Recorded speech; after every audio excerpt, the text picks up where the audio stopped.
கோபிச்செட்டிப்பாளையம் நகரமே அதிர்கின்ற அளவுக்கு, குலுகின்ற அளவுக்கு, எங்கே பார்த்தாலும் மக்கள் வெள்ளம் கடல் போல் காட்சியளிக்கின்றது.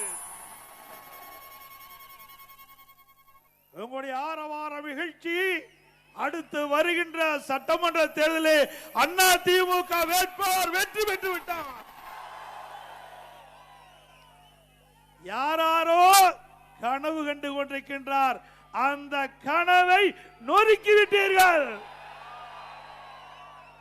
உங்களுடைய எழுச்சி ஆரவாரம் எப்பொழுது தேர்தல் வரும் என்று எதிர்நோக்கி கொண்டிருக்கிறீர்கள். அடுத்த ஆண்டு நடைபெறுகின்ற சட்டமன்ற பொது தேர்தல் அனைத்து இந்திய அண்ணா திராவிட முன்னேற்ற கழக தலைமையிலே அமைக்கப்படுகின்ற கூட்டணி பெரும்பான்மையான இடங்களிலே வெற்றி பெறும். அதிலே கோபிச்செட்டிப்பாளையம் அதிக வாக்கு வித்தியாசத்திலே வெற்றி பெறும். இன்றைக்கு இந்த தொகுதியில் ஒருத்தர்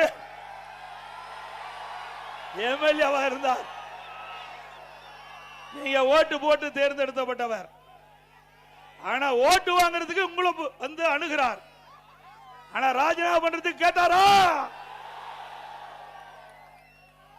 ஆனா அதை பத்தி கவலைப்படாதீங்க. அண்ணா திமுக ஆட்சி மலர்ந்தவுடனே கோபிச்செட்டிப்பாளையம் தொகுதி எடப்பாடி தொகுதிக்கு மேல வளரும். தமிழகத்திலே முதன்மையான தொகுதியாக கோபிச்செட்டிப்பாளையம் தொகுதி வருவதற்கு அனைத்து நடவடிக்கை எடுக்கப்படும்.